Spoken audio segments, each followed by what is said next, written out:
Jan Rezab from Socialbakers. He is the founder and also CEO. He was here with us last year, but his company's name was called Facebakers those days. So, my presentation today is about being number one on Facebook. And last year was very enlightening. I came into the room and I expected about 100 people. I got invited by Arda, who I at that time didn't know yet. And I was like, yeah, it'll be a small conference in Turkey. You know, what can it be big or something? And when I first walked through that door, my jaw basically fell down. I was like, whoa, this place is for like 1,000 people or something.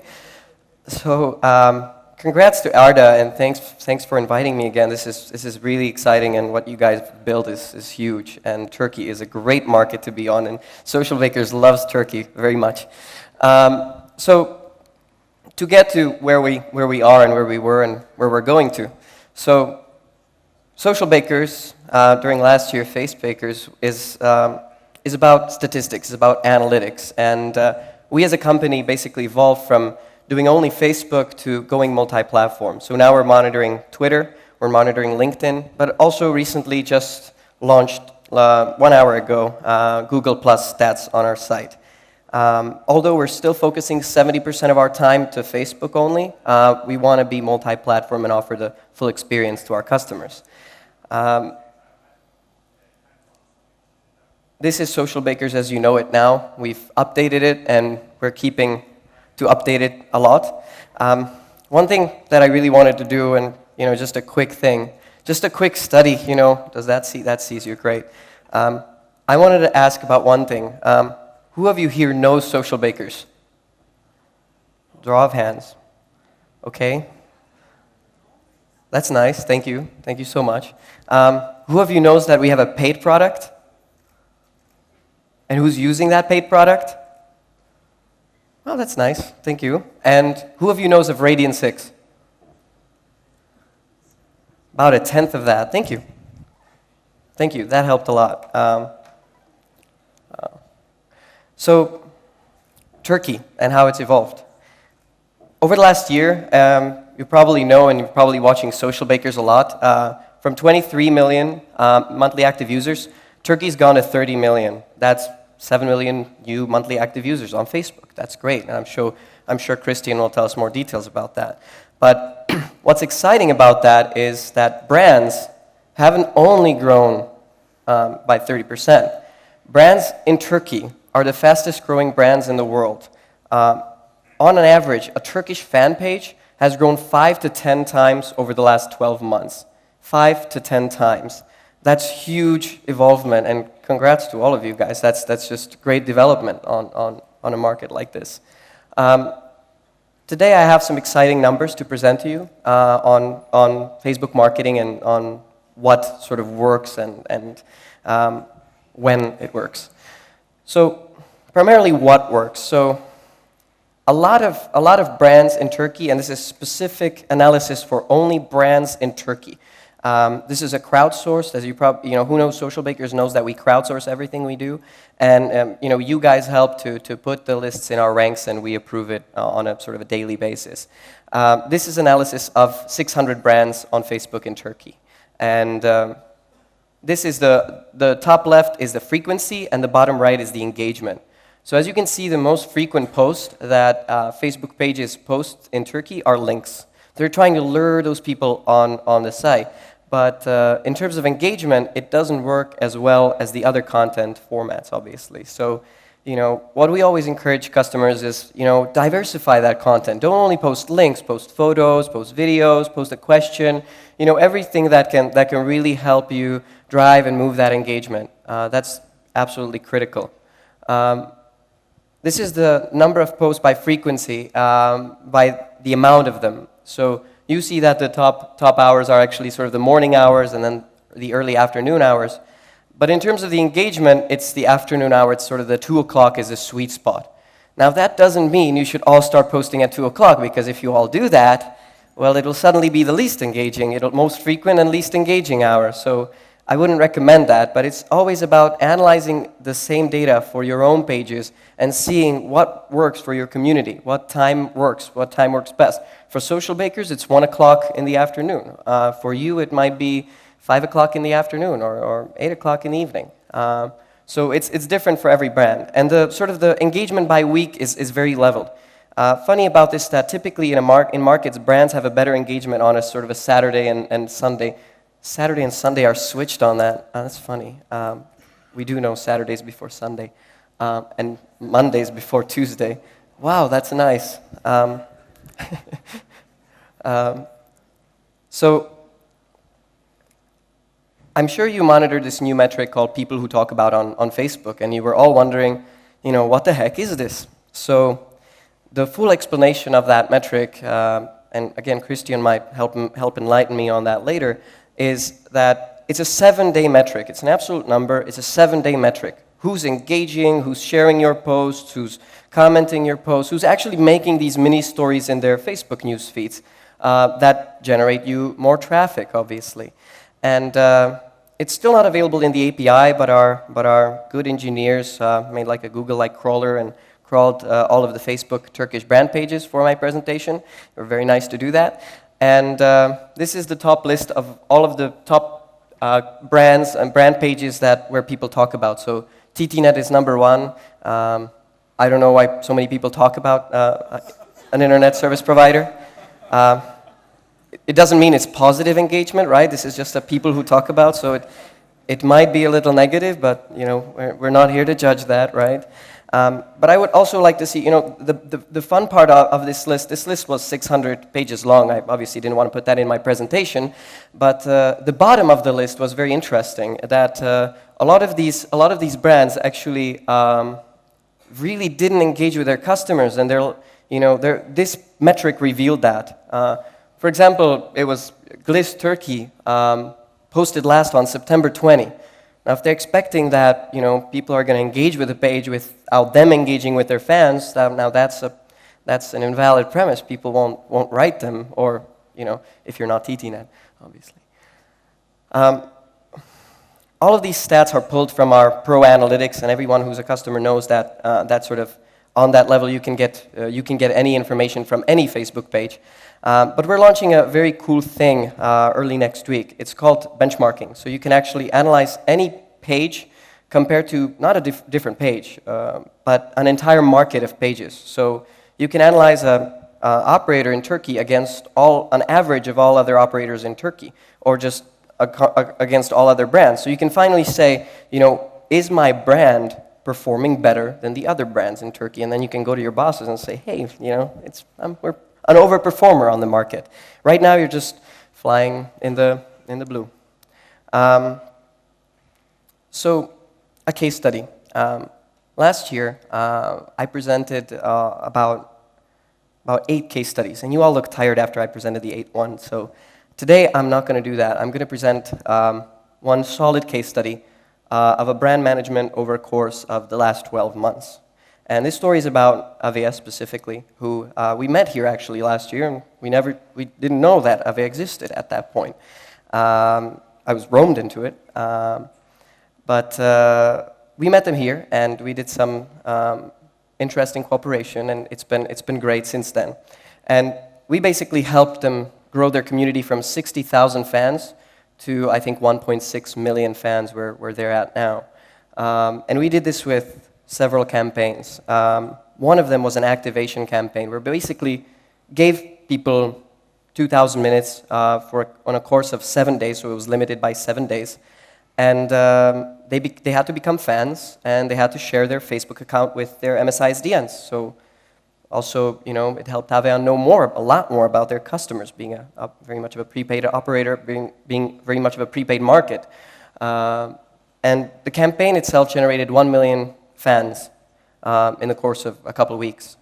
But it's not only about doing one campaign, it's about constantly doing campaigns. So Avea has done, I think, up to date this year, several campaigns, several Facebook applications that have been driving fans. Another recent one is Fanboard. Fanboard drove in another, I think, 300 to 400,000 users which is good. It's a very successful campaign, and if you do 2, 3, 4, 5 of these successful campaigns every year, your fan base will just, hugely grow.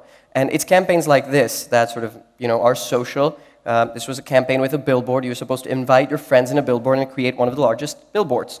And the guy who won got a prize. So that's something that's exciting, engaging, and obviously very, very social. But in companies, it's not only about the partners or the agencies that you give it to. It's also about the internal teams. And many companies don't realize that. You need support from the management. You need C-level support, and you need experience in-house. And Avea has a great team around social media, led by Omer Lutfidiri, who's the father of all these campaigns. This is something that's exciting and has to be done. You have to have conversations with your fans. So Avea has like 10 people on customer care responding people, very regularly. Then it's about a roadmap. Creating a roadmap for your brand that will be, not what are we going to do in the next 60 days, but what are we going to do over the next 12 months on social media? And really realizing, okay, we're going to do this and this and that. That's the way you can only, realize, okay, we're missing a campaign in March. What are we going to do in March? How are we going to engage our fans? And obviously, it's about partners, suppliers, a set of agencies, or one agency, or 10 agencies, whatever works for the brand. And also, it's about setting metrics on what is success on that Facebook page or on that Facebook application. And it doesn't stop there. Obviously, you should curate these people. And if you have a data policy in your application, put these people in a CRM. Talk to them, start segmenting them, understanding more about them. This is analytics, and this is important to know more about who your fans really are. And if you're doing campaigning, you should do all of them consistently, not one there, not one there. It should be leading one key message and also leading into a funnel. And the funnel might be your Facebook fan page. You might only be caring for likes, or it might be acquiring new emails, acquiring new customers, acquiring new registered users on your site.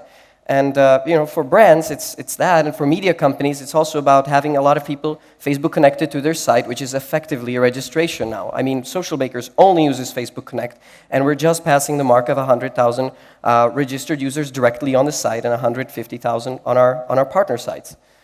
So, how to analyze Facebook? Sort of how to keep up to speed with what you're doing. If you're a brand, you have to monitor several things. Fans are not the only thing anymore. It's engagement, it's post-engagement, it's the people who talk about metric, but it's other things. It's obviously the community, core fans. Who are your core fans, right? I mean, who are the ones engaging most with your fans, because they're driving a lot of traffic, a lot of their friends to the page, and or they're negative customers and are bragging about you, and you should at least know about them. So this is something that you need to moderate and you need to monitor. And obviously, monitor your competitors. So say if you're Vodafone Turkey and want to analyze the success of Avea or the success of sort of Turkcell, what they've done to also get 1 million fans, you need to be monitoring a couple things. You need to be monitoring your own page, obviously, for performance. You have to be monitoring your close competitors, but you can also be monitoring a bunch of different operators or a bunch of different pages with a similar segmentation that you have to be able to really understand what they're doing and what they're doing well. And in order to do that, you have to also monitor, stats, but also monitor what they're doing. So if they're launching a new tab, if they're removing a new tab, if they're setting it as a landing tab, this is very important to monitor for every brand, to know, what your competitors are up to, what they're doing, and, what's happening in there. This is easy, actionable insights. So it doesn't take an analyst to analyze this data. It takes 4 minutes to look at the data, look at the history of the last week, and then close it and suddenly know, where you are, where you're doing, and where your competitors are. Also looking at the top content. So in order to be able to optimize content, you should know what content works. If you don't know that, you cannot optimize that content. So to basically sum up, actually early, that didn't happen to me for a while. To sum up, basically, social media management is about effort and execution. You have to basically execute that. And if I want you to remember sort of one thing, it's that social media is something that you really have to put time in, put effort in. You have to have a dedicated team. And if you're an agency and you're going to a client, you have to know more than the client. And you have to be educated, and you have to know some insights about them, about their competitors. And for you to be able to do that, you have to really, you have to either spend a month of time browsing through the Facebook pages or get Socialbakers analytics, obviously, right? That was my only sales pitch. So to sum up, actually, build applications, build quality applications that are viral, that are social. Putting an iframe from your website and posting it on a Facebook page, typical 90% of the experience, won't work really well. Creating a landing page that doesn't have a clear messaging, so doesn't have clear, okay, you should like for this reason. It's the most common mistake. 80% of companies make that mistake of putting just a fan page that doesn't have, doesn't put you a reason why you should like that page, putting it before like and after like message. Or just put, they put a bunch of social channels, you want to click to YouTube. I mean, the guy's on Facebook. He wants to stay on Facebook. He wants to engage with your brand, so don't make it more complicated for them. Pages that have landing tabs. At Socialbakers, we've analyzed, I think, 100,000 pages. Pages that do have landing tabs grow 44% faster, even with the bad Facebook landing tabs. Imagine the ones with the good ones. So create those landing tabs, build them, make sure you analyze them, make sure you know which ones are converting and how. That's also a very important part. So, get the right metrics also, obviously, for the campaigns. Get the right metrics and get actionable insights that you can really act upon, No need of an analyst, just good, actionable insights. And if you need me, have any questions for me, I'll be right here after the presentation before the Twitter lady begins. I hope she's watching us. We're launching Twitter analytics too. and yeah, I'll be here, and thank you very much for listening. Thank you so much, Jan. Again, it was really great speech. Thank you so much. You'll be around here, and I'll also be around, yes. After Rezab Summit, which will finish around 6:30, we'll be up in the Piola restaurant, right in the lobby. There's an Italian restaurant, so we'll be around there, probably having some drinks and chat. So if you want to join us, we would love to. The bills are not on us. This is some complete separate event, so you can come up there and we can have a quick chat and maybe have a few drinks. Rezab Summit saat 6:30 gibi bitecek. Bittikten sonra da yukarıda lobide bir şey var, İtalyan restoranı var, Piola diye. Yani o noktadan itibaren artık Webrazi'de değil ücretler, onu söyleyeyim. Bizden değil. Ama orada biz oturup biraz muhabbet etmeyi düşünüyoruz konuşmacılarımızla falan. İsteyenler bize katılabilirler. Büyük olasılıkla Facebook ekibi falan filan da orada olabilir bizde diye tahmin ediyorum. Çünkü geçen sene de Christian bizle birlikte orada olmuştu. Bu sefer de yine Facebook ekibinin orada olacağını düşünüyorum. Katılmak isteyenler akşam saat 6:30-7 gibi Piola Restoran'a gelebilirler. I hope you're not making fun of me. I said completely different thing in Turkish. No, it was thank you, Jan. Thank you very much. Thanks.